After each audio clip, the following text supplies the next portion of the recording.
नमस्ते, जय हिंद। एक बहुत ही कड़क विषय लेकर हम आपके समक्ष आए हैं काफ़ी समय बाद, लेकिन विषय ही कुछ ऐसा था कि रहा नहीं गया। मैं आनंद नरसिम्हा और मेरे साथ हैं वरिष्ठ पत्रकार और editor convergence network 18 Brajesh Kumar Singh. Brajesh ji, ये देखिए, बप्पा की आरती की, वो भी चीफ जस्टिस चंद्रचूड़ और प्रधानमंत्री नरेंद्र मोदी ने। और लोग ये नहीं कह रहे हैं कि विघ्नहर्ता सबके विघ्न हरो, पर वो ये कह रहे हैं कि एग्जीक्यूटिव और जुडिशरी साथ मिलकर आरती उतार रही है। कैसे हो सकता है? सेपरेशन ऑफ पावर्स की धज्जियां उड़ गई हैं, ये कहा जा रहा है।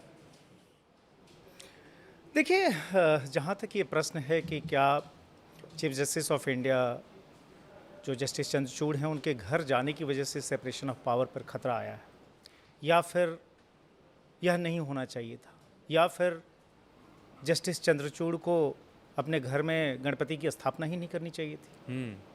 आप ध्यान रखें, एक नैरेटिव हमेशा ये रहता है कि इस देश के फ्रीडम स्ट्रगल में कुछ पार्टियों का योगदान रहा है और कुछ पार्टियों की कोई भूमिका नहीं रही है। लेकिन अगर इस देश के फ्रीडम स्ट्रगल को आप देखेंगे, और ख़ासतौर पे जो बाल लाल पाल वाला पीरियड है, तो बाल गंगाधर तिलक, जो कि महाराष्ट्र से आते थे और जिनकी पुस्तक गीता रहस्य मुझे लगता है कि अपने आप में एक अथॉरिटी है इंडियन फिलॉसफी को लेकर, और जिनके योगदान को भुलाया नहीं जा सकता जी। उन बाल गंगाधर तिलक ने जब स्वतंत्रता की लड़ाई चल रही थी और बड़े ही शुरुआती स्टेज में थी, उस समय गणपति की स्थापना को, पूजा को लोगों को एनर्जाइज करने का जरिया बनाया, उसके जरिए मास मोबिलाइजेशन किया।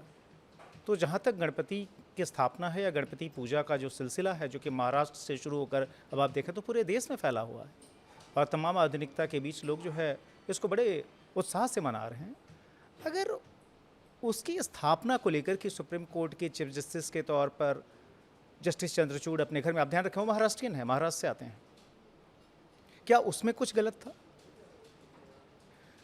और अगर घर पे उनने गणपति की स्थापना की है और वो पूजा कर रहे हैं, आरती उतार रहे हैं, तो क्या प्रधानमंत्री नरेंद्र मोदी को जाना चाहिए था?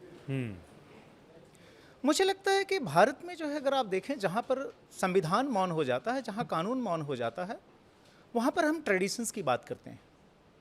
क्योंकि जब भी कोई चीज़ इंडियन कॉन्स्टिट्यूशन में नहीं होती है, या तो फिर हम इंडियन ट्रेडिशंस में देखते हैं जो जुडिशियल ट्रेडिशंस हैं, या फिर हम उसमें देखते हैं कि भाई ब्रिटिश ट्रेडिशंस उस मामले में क्या रहे हैं। जी।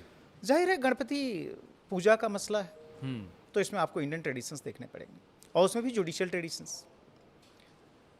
जब आज सुबह ये विवाद होना शुरू हुआ तो मेरा ध्यान जस्टिस पीवी गजेंद्र गढ़कर की तरफ गया।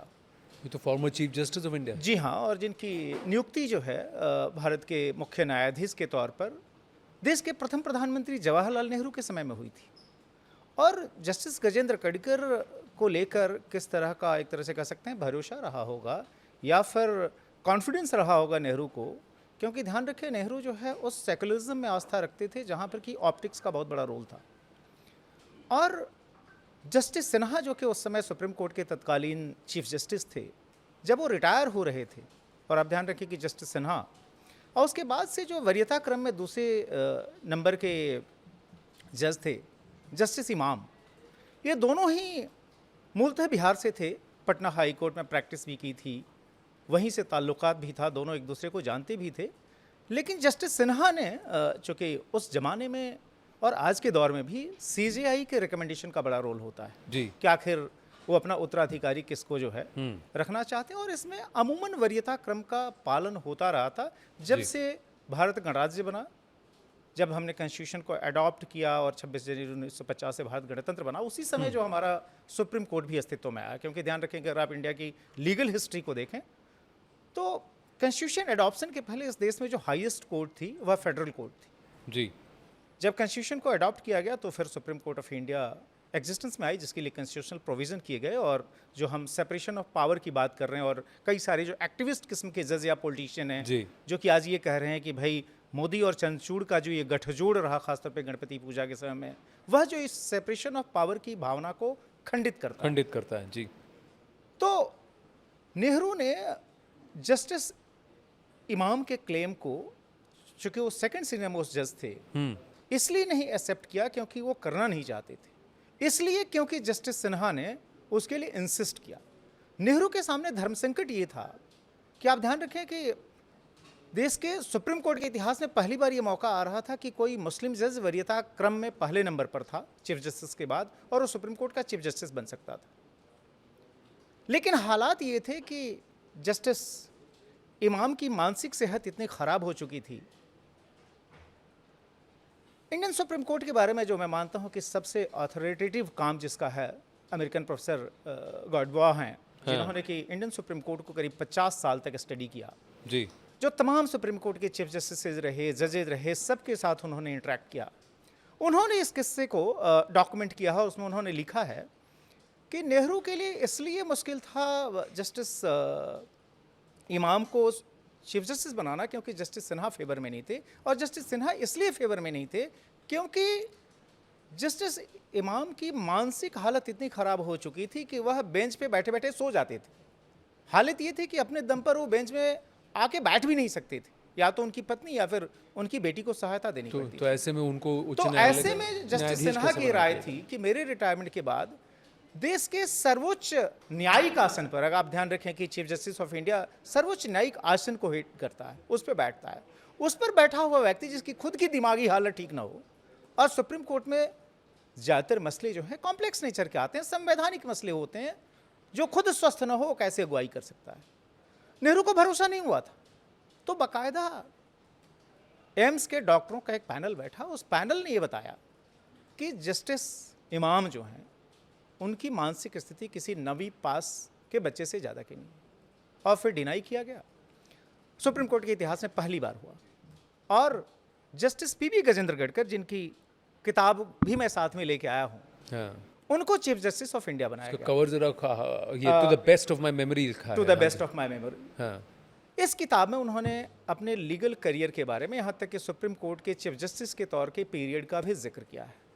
और जो कल जो घटना हुई है, जिसको लेकर भी प्याले में तूफान आया हुआ है और जो बवाल कटा हुआ है, उसी तरह की घटना जो है जस्टिस गजेंद्र गढ़कर के टाइम में हुई थी जब वो सुप्रीम कोर्ट के चीफ जस्टिस थे, और वो भी नेहरू पीरियड में, आप ध्यान रखें। और उसमें उन्होंने लिखा है कि मैं बिठोबा, आप ध्यान रखिए कि महाराष्ट्र में काफ़ी बड़ी मान्यता है, बहुत बड़ी फॉलोइंग है, उनके कार्यक्रम में गया, या फिर मैं तिरुपति गया और तिरुपति में बड़े भक्तिभाव से उन्होंने पूजा अर्चना की थी।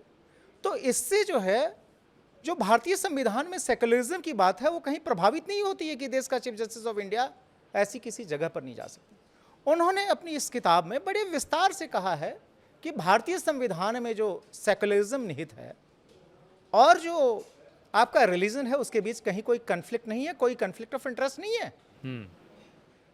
सेकुलरिज्म की जो वेस्टर्न अवधारणा है वह बेसिकली एंटी चर्च है, एंटी रिलीजन है, और उसके अपने ऐतिहासिक कारण हैं।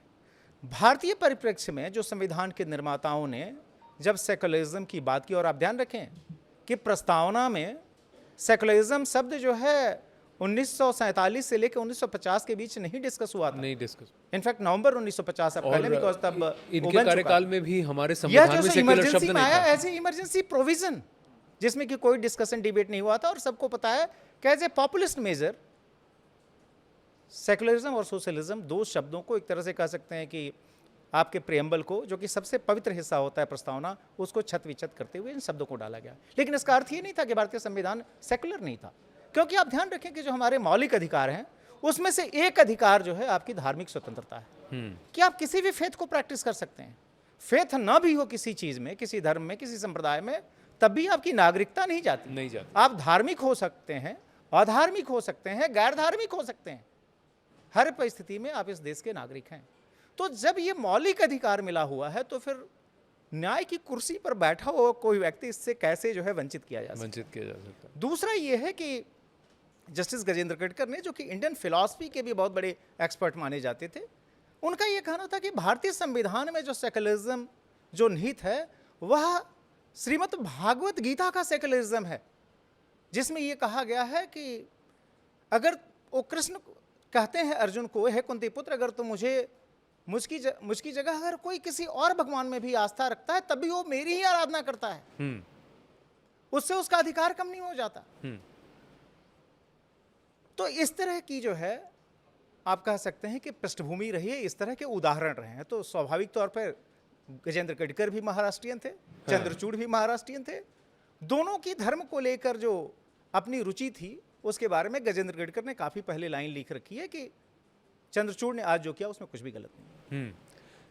अब सवाल ये उठता है कि क्या मोदी के वहां जाने से सेपरेशन ऑफ पावर, हाँ, इस पर कोई प्रश्न आया है? और मुझे लगता है कि कई सारे स्टेटमेंट आप मुझे अभी थोड़ी देर पहले जिक्र कर रहे थे। एग्जीक्यूटिव और जुडिशरी हाथ मिला रहे हैं और सामने आ रहे हैं, और ये सेपरेशन ऑफ पावर्स की धज्जियां उड़ गई हैं। ये एक्चुअली सेपरेशन ऑफ पावर्स होना चाहिए, और पॉलिटिकल। इसमें कई सारे नेता हैं जो कि आप कमेंट से भी सुना भी रहे जी थे। जी, संजय राउत हैं उसमें, प्रियंका चतुर्वेदी हैं, कांग्रेस के नेता हैं, कईयों ने इस पर टिप्पणी की है। और यहाँ तक कि लीगल फील्ड से भी लीगल फील्ड इंदिरा जयसिंह ने इंदिरा शायद ये जयसिंह बात हाँ, कही है सेपरेशन सबसे ऑफ पहले पावर। शायद उन्होंने ही इस पर ट्वीट जी किया हाँ। प्रतिक्रिया। तो मुझे लगता है कि इस संदर्भ में फिर से मैं कहूंगा कि हमें इंडिया की जो जुडिशियल हिस्ट्री है उसी में झांकना पड़ेगा। सवाल यह है कि क्या सेपरेशन ऑफ पावर इस बात से विखंडित हो जाती है कि अगर कोई चीफ जस्टिस किसी प्राइम मिनिस्टर के घर जाए या फिर प्राइम मिनिस्टर किसी चीफ जस्टिस के घर आए, क्योंकि आस्था पूजा इसको लेकर कहीं कोई विवाद नहीं है। और अगर विवाद सिर्फ इस बात को लेकर है कि भाई मोदी कैसे चले गए जो है जस्टिस चंद्रचूड़ के घर, और इसकी वजह से यहां तक कह दिया गया कि जस्टिस चंद्रचूड़ के जितने भी फैसले हैं उन सब पर जो है सो शंका की सुई उठ खड़ी होती है। जी, अगर यही है तो मुझे लगता है कि एक बार फिर से हमें इतिहास में झांकना चाहिए। इतिहास में झांके उससे पहले मैं ये भी दिखा दूं कि भाई हमारे जो रीसेंट इतिहास है उस पर ये पिक्चर ट्वीट किया गया है और कहा गया है, बीजेपी की तरफ से कहा गया है कि 2009 में डॉक्टर मनमोहन सिंह ने इफ्तार पार्टी रखी और उस वक्त के चीफ जस्टिस जस्टिस बालकृष्णन वहाँ पहुँचे। तो वो जो है उसमें सेपरेशन ऑफ पावर्स, एग्जीक्यूटिव और पावर्स आपको नज़र नहीं आया, लेकिन गणपति रखी, किसी ने गणपति को बिठाया और फिर आपको आमंत्रित किया, आप वहाँ पहुँचे और आपसे कहा चलिए हमारे साथ आरती कीजिए, तो साथ में आरती कर दी। तो यहाँ सेपरेशन ऑफ पावर्स की धज्जियाँ उड़ गई। तो ये 2009 और 24 के बीच में यूपीए एनडीए के कार्यकाल की बात आ गई। लेकिन मुझे लगता है कि आप सिर्फ ये बहुत रीसेंट चीज़ें नहीं है। अगर मैं एक बार फिर से कहूँगा कि अगर आप इतिहास में झांकें, हाँ, सेपरेशन ऑफ पावर क्या कहता है? सेपरेशन ऑफ पावर ये कहता है कि लेजिस्लेचर, एग्जीक्यूटिव और जुडिशरी हाँ, तीनों की इंडिपेंडेंट एग्जिस्टेंस होगी। हाँ। हालांकि विधायिका और कार्यपालिका जो है वह एक दूसरे से इंडिपेंडेंट हो ही नहीं सकते, क्योंकि अगर आप ध्यान रखें कि जो भारतीय संवैधानिक व्यवस्था है उसमें जो सदन का नेता होता है वही जो है जी, अमूमन प्रधानमंत्री होता है। हालांकि जी। एक्सेप्शन भी रहे जी। हैं। आप ध्यान रखिए कि मनमोहन सिंह कभी भी लोकसभा में सदन के नेता सदन के पर नेता वो नहीं करते। थे। हाँ, लेकिन सांसदों का बहुमत। हाँ। लेकिन अमूमन जो है यही रहा है कि लोकसभा में जो सदन का नेता है वो प्रधानमंत्री जी। होता है, एक्सेप्शन मनमोहन सिंह जैसे हैं, जी। है ना? तो कार्यपालिका और विधायिका के बीच तो बड़ा ही जो है एक तरह से कह सकते हैं अन्योन्याश्रय संबंध है। अब आप जो सेपरेशन ऑफ पावर सिर्फ जुडिशरी के मामले में डिमांड कर सकते हैं। आप याद रखें कि जस्टिस कानिया, हीरालाल कानिया, जो कि न सिर्फ सुप्रीम कोर्ट ऑफ इंडिया के पहले चीफ जस्टिस बने बल्कि उसके पहले वह फेडरल कोर्ट के भी चीफ जस्टिस थे। जस्टिस कानिया ने कुछ जजेस की अपॉइंटमेंट को लेकर उस समय अपना विरोध जताया था, और सेपरेशन ऑफ पावर का मिजाज इतना अधिक था। और मुझे लगता है कि खासतौर पर एक पूरा इकोसिस्टम जो ये कहता है कि इस देश में जो भी लिबरल वैल्यूज़ हैं वह नेहरू की प्रस्थापित की हुई हैं, और वो दूसरों के विचारों का कितना सम्मान करते थे। तो कानिया ने चूंकि विरोध किया कि यह इन जजों की अपॉइंटमेंट नहीं होनी चाहिए सुप्रीम कोर्ट में, या फिर उन्हें हाई कोर्ट जज भी, कई ऐसे मामले थे जिसमें कि हाई कोर्ट का जज बनाने को भी उन्होंने अपोज किया था, उसको लेकर नेहरू ने, और ये वेल डॉक्यूमेंटेड है, सरदार को चिट्ठी लिखी। सरदार यानी Sardar Patel, deputy prime minister और उस समय के तत्कालीन गृह मंत्री, कि जस्टिस कानिया को सैक कर देना चाहिए, इसको हटा देना चाहिए।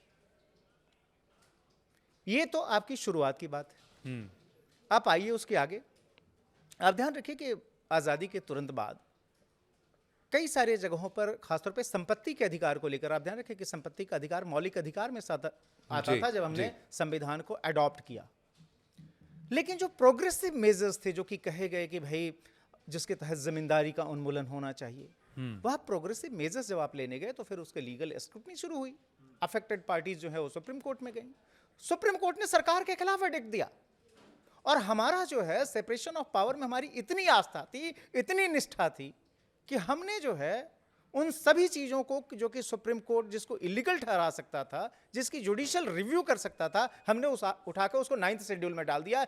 और इसलिए डाला ताकि उसकी कोई जुडिशियल रिव्यू ना हो सके। वहां से बात आगे बढ़ते बढ़ते आप इस हद तक पहुंची कि आप ध्यान रखें कि इस देश के, अगर आप मेजर कॉन्स्टिट्यूशनल केसेस को कहें, गोलकनाथ उसमें इंपॉर्टेंट केस है, प्रिवी पर्स केस है। Privy purse privy case purse, में तो हमने भारतीय संविधान की कैसी धज्जियां धज्जियां उड़ा उड़ाई। दी।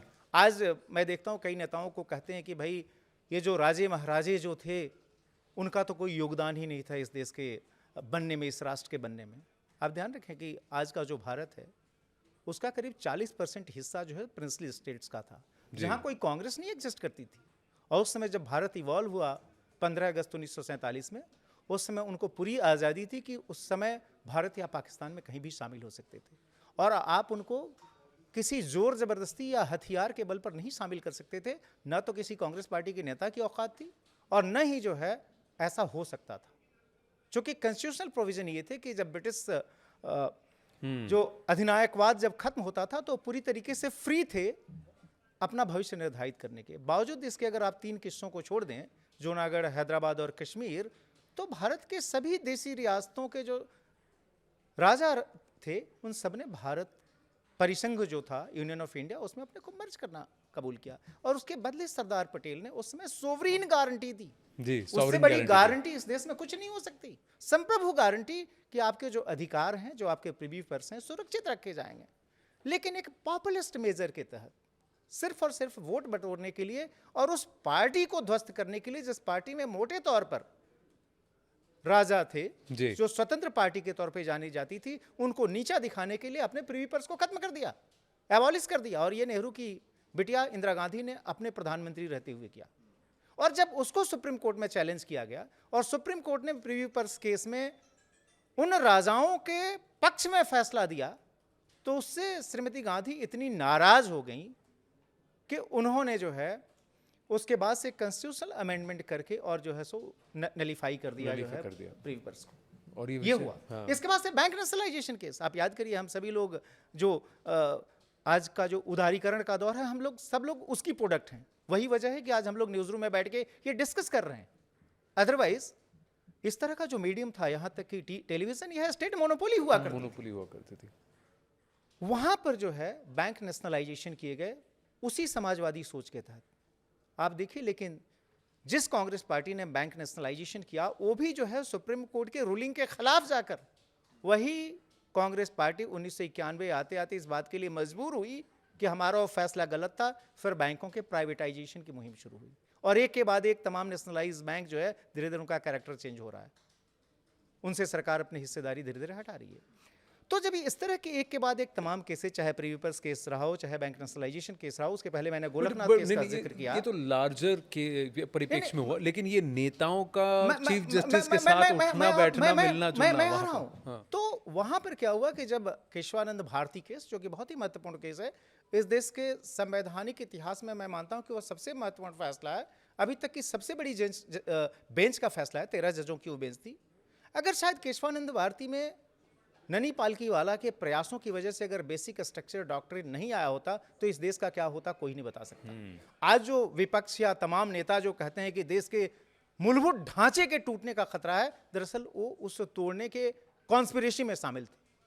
बेसिक स्ट्रक्चर जो है वह सबसे बड़ी गिफ्ट है इंडियन सुप्रीम कोर्ट की, जिसको ननी पालकीवाला ने अपने लीगल ब्रिलियंस के जरिए सुप्रीम कोर्ट से हासिल किया और जिसकी वजह से हम और आप इस तरीके से आज बात कर रहे हैं। उस बेसिक स्ट्रक्चर का जजमेंट आने के पहले जब बेंच फॉर्म हो रही थी, बाकायदा इंदिरा गांधी की सरकार ने ये कोशिश की कि उस बेंच में सारे के सारे अपने समर्थक जजों को भर दिया जाए। बावजूद इसके 7-6, यानी आप एक तरह से कह सकते हैं स्प्लिट जजमेंट, और वो भी इतना शार्प, एक वोट इधर उधर हो जाता तो पूरा जजमेंट चेंज हो जाता। जिन 3 जजों ने, जस्टिस डीके सीकरी जो है उस समय जो है चीफ जस्टिस थे, उनके मेरे ख्याल से उनके रिटायरमेंट के ठीक पहले ये जजमेंट आया था, उसके बाद से जो 3 सीनियर मोस्ट जज थे उनको सुपरसीड किया इंदिरा गांधी ने, क्योंकि उन्होंने जस्टिस सीकरी का साथ देते हुए बेसिक स्ट्रक्चर की जो थ्योरी थी, यानी केशवानंद भारती केस में सरकार जो थी तत्कालीन इंदिरा गांधी की तरह, उसके खिलाफ जाकर वर्डिक्ट दिया था। ये हुआ था, ये था सेपरेशन ऑफ पावर, ये था टॉलरेंस। और उसके आगे सुनिए, किसको आपने सुप्रीम कोर्ट का चीफ जस्टिस बनाया? जस्टिस एन रे, जो कि अगर इनमें से कोई भी बन गया होता तो व्यक्ति जो है सो सुप्रीम कोर्ट का चीफ जस्टिस नहीं बन सकता था। और जिनके जाने के बाद राम जेठमलानी बड़े ही मुफ्फट टाइप के आदमी थे, उन्हें सुप्रीम कोर्ट में एक रेफरेंस हुई थी, कहा था कि भगवान न करे कि इस धरती पर ऐसा कोई जज आए। इतने महान जज थे वो। और उन्होंने क्या किया था इंदिरा गांधी का जो इलेक्शन केस था आपको पता है, जिसकी वजह से इमरजेंसी लगी, उसमें जो उन्होंने जाकर रिव्यू करके उसमें राहत दी। आप ध्यान रखिए, एडीएम जबलपुर केस, उससे ज्यादा व्यक्तिगत स्वातंत्र के खिलाफ कोई मामला नहीं हो सकता कि आप हैबियस कॉर्पस पिटीशन मेंटेनेबल नहीं थी उस दौर में। सरकार बिना कोई कारण बताए आपको महीनों महीने जेल में रख सकती थी। वह केस एडीएम जबलपुर केस के तौर पर रेफर हुआ।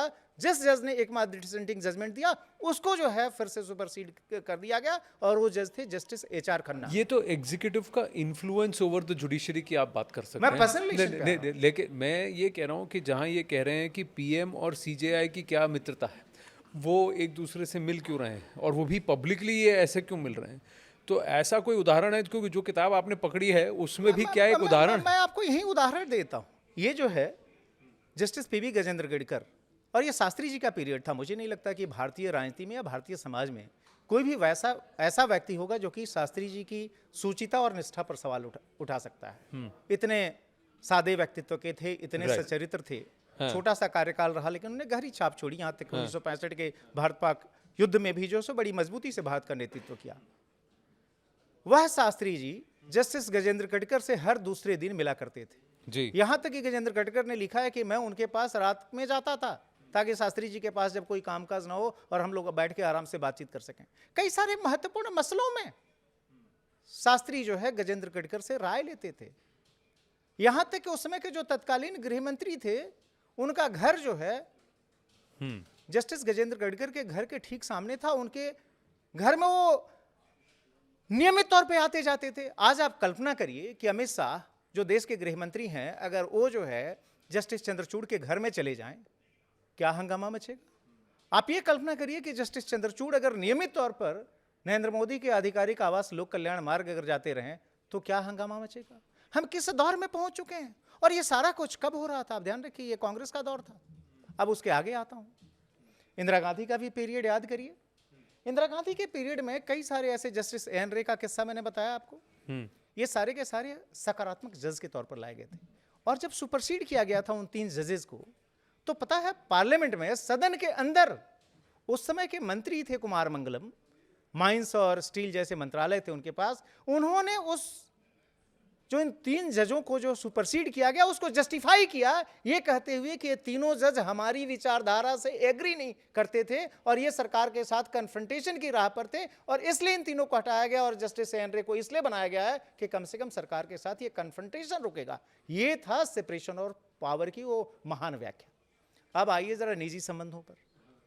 विधानचंद्र राय को आप सभी लोग जानते हैं। विधानचंद्र राय पश्चिम बंगाल के पहले मुख्यमंत्री थे, कांग्रेस के बहुत बड़े लीडर थे। यहाँ तक कि देश के ख्यातिनाम डॉक्टर थे जिनके नाम पर देश का सर्वश्रेष्ठ मेडिकल अवार्ड जो है, जो डॉक्टर्स के लिए दिया जाता है, डॉक्टर वीसी राय अवार्ड। उन विधानचंद्र राय के अपने भतीजे थे एससी रॉय, और चूंकि नेहरू और वीसी रॉय की दोस्ती थी तो उस नाते जो है एससी रॉय और इंदिरा गांधी की भी दोस्ती थी। 1971 के चुनाव के पहले, और ध्यान रखिए वो बड़े ही चुनौतीपूर्ण चुनाव थे, एससी रॉय को बाकायदा इंदिरा गांधी ने कहा कि भैया तुम सुप्रीम कोर्ट आ जाओ, मेरी थोड़ी मदद हो जाएगी। और आप कल्पना नहीं कर सकते कि रेगुलर अपॉइंटमेंट के पहले अपना बायोडाटा लेकर एससी रॉय आए। वह उस समय सिद्धार्थ शंकर रे जो कि बहुत महत्वपूर्ण सलाहकार थे इंदिरा गांधी के, एचआर गोखले जो कि उस समय कानून मंत्री थे, कुमार मंगलम जिनका मैंने अभी जिक्र किया, इन सबके साथ बैठे और इंदिरा गांधी के हाथ मजबूत करने के लिए उनको सुप्रीम कोर्ट लाया गया। अब उसके आगे बताता हूं ये पर्सनल रिश्ते कैसे चलते हैं।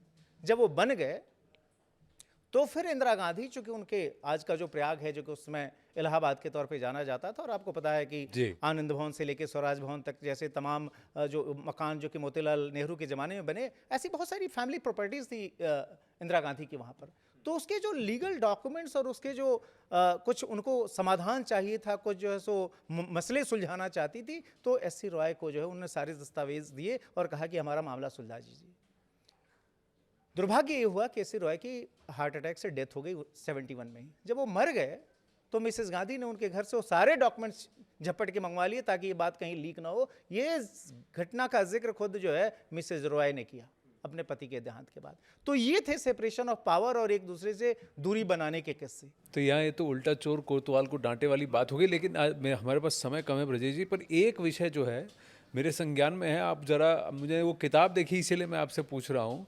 जस्टिस लीला सेठ, विक्रम सेठ की जो मदर है, उनके साथ भी एक खेल खेला गया था जिसकी व्याख्या उन्होंने खुद की है। लीला सेठ, आप सभी लोग जानते हैं कि देश की किसी भी हाई कोर्ट की पहली महिला चीफ जस्टिस थी। और जस्टिस आर एस पाठक, जो कि उस समय सुप्रीम कोर्ट के चीफ जस्टिस थे और जो कि बाद में इंटरनेशनल कोर्ट ऑफ जस्टिस में गए, जस्टिस पाठक ने लीला सेठ को ये एश्योर किया था, भरोसा दिया था कि हम आपको सुप्रीम कोर्ट की पहली महिला जज के तौर पर लेके आएंगे। अब ध्यान रखिए इस बात का, हिमाचल प्रदेश हाई कोर्ट की चीफ जस्टिस बनकर गई थी लीला सेठ। लीला सेठ की ऑटोबायोग्राफी है जिसका आपने जिक्र किया। हाँ, यही किताब है वह जी। इसका नाम है ऑन बैलेंस। हाँ यह विक्रम सेठ की माँ के तौर पर भी मशहूर हैं, जो जी। कि दुनिया के ख्यातिनाम लेखक हैं।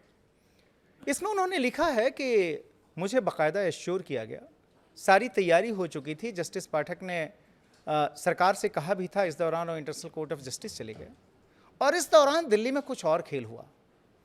जस्टिस एम फातिमा बीबी, जो कि केरल से आती थी, वहाँ पर लोअर जुडिशरी जिन्होंने ज्वाइन की थी, वहाँ से वो रिटायर हो चुकी थी वहाँ के हाई कोर्ट से। रिटायरमेंट के लंबे समय बाद जब जस्टिस लीला सेठ के सुप्रीम कोर्ट में जज के तौर पर आने का मसला चल रहा था और बड़ा सीरियस कंसिडरेशन में था, उस समय उन्होंने अपने एक रिश्तेदार को साध कर तब के केंद्र सरकार को ये समझाया कि मैं मुस्लिम हूँ, महिला हूँ, अगर आप मुझे जो है सुप्रीम कोर्ट का जज बनाते हैं तो उससे 3 चीज़ें होंगी। एक तो ये है कि सुप्रीम कोर्ट में जो एक ट्रेडिशन रहा है, यह कोई रूल नहीं है लेकिन एक ट्रेडिशन रहा है कि हमेशा एक मुस्लिम जज रखा जाता है, तो एक मुस्लिम जज का रिप्रेजेंटेशन हो जाएगा। तो किसी ने कहा कि भाई जस्टिस अहमदी तो ऑलरेडी है यहाँ पर। हाँ। तो फातिमा बीबी ने कहा कि अहमदी तो अहमदिया है, तो जो मुस्लिम की जो परंपरागत व्याख्या है, जो कि पाकिस्तान में अहमदियों को मुस्लिम नहीं कंसिडर किया जाता। ये बात अलग है कि अहमदी वाकई अहमदिया थे या नहीं, एक अलग विवाद का मुद्दा है। लेकिन फातिमा बीबी ने ये समझाया कि नहीं, उनको मुस्लिम के तौर पे कंसिडर नहीं किया जा सकता। तो एक तो मैं वो तो पाकिस्तान की बात है, भारत में तो अहमद है मुस्लिम। नहीं, तो मैं मुस्लिम जज हो जाऊंगी।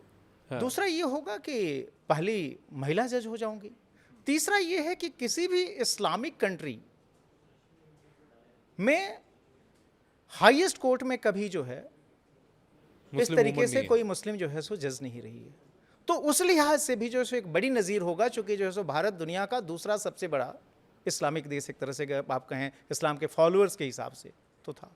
और इन 3 क्राइटेरिया के आधार पर आप ध्यान रखें कि जस्टिस एम फातिमा बीबी को रिटायरमेंट के लंबे समय बाद सुप्रीम कोर्ट का जज बना दिया गया। तो ये जो है, ये राजनीति और पर्सनल कनेक्ट कैसे प्ले करते हैं उसका एक उदाहरण है। लेकिन मुझे लगता है कि इससे आपको संतोष नहीं करना चाहिए। जो सबसे गंदा किस्सा है, जो व्यक्तिगत आपके प्रेफरेंसेज, व्यक्तिगत संबंध है, वो कैसे प्ले करते हैं, जो कि आज लोग ये कह रहे हैं कि नहीं, अगर आप एक दूसरे के साथ हैं तो इससे जो है न्यायपालिका की सूचिता, स्वतंत्रता पे गहरा असर पड़ता है। एक बहरुल इस्लाम का किस्सा है। असम से आते थे, लंबे समय तक कांग्रेस में सक्रिय रहे। आप ध्यान रखिए कि तालुका से लेकर जो है वह जिला, गुवाहाटी जिला कांग्रेस के वो अध्यक्ष रहे। यहां तक कि उनको कांग्रेस ने राज्यसभा में भेजा।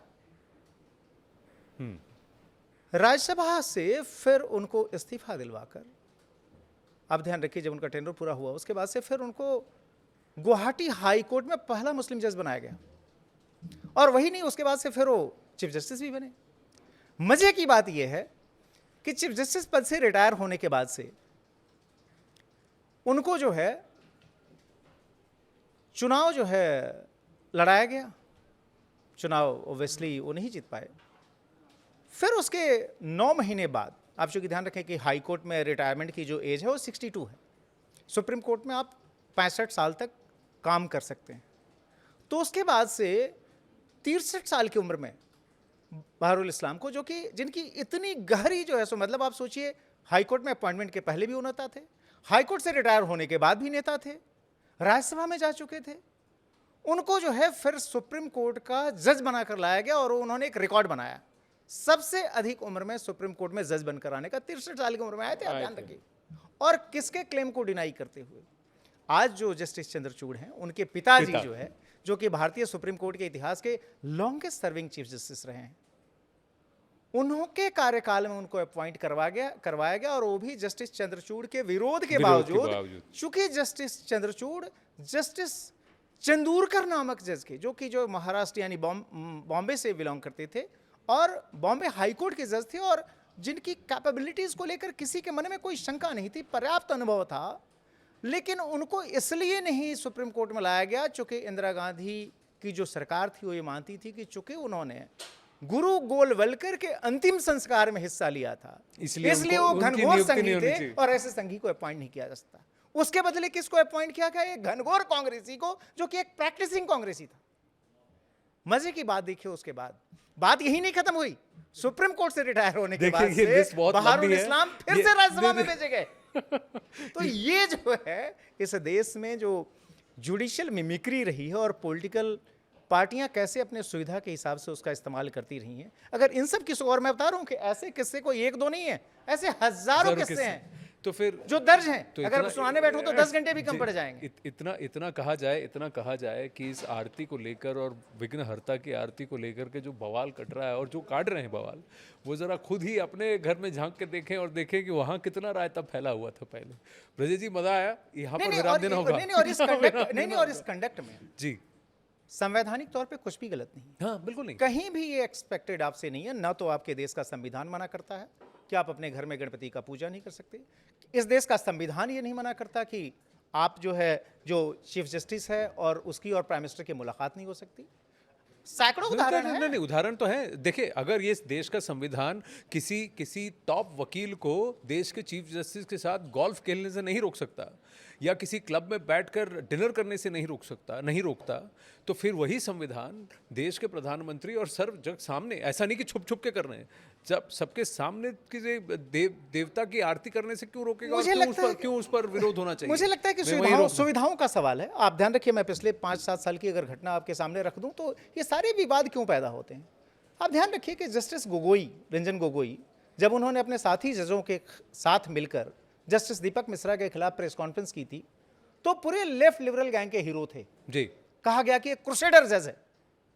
जैसे ही जस्टिस गोगोई ने कई सारे मामलों में अपोजिशन के खिलाफ फैसले दिए, सुप्रीम कोर्ट के उन माने हुए वकीलों की राय के खिलाफ जाकर फैसले दिए, वो रातों रात विलेन बन गए और राज्यसभा में जाते ही उनको तो फिर कह दिया कि इससे कोई घनघोर अनैतिक आदमी नहीं हो सकता। और वही नहीं, आप जस्टिस नजीर अहमद का किस्सा याद क्यों नहीं करते हैं? जस्टिस नजीर अहमद को रिटायरमेंट के बाद से ही सरकार ने गवर्नर बनाया आंध्र प्रदेश का।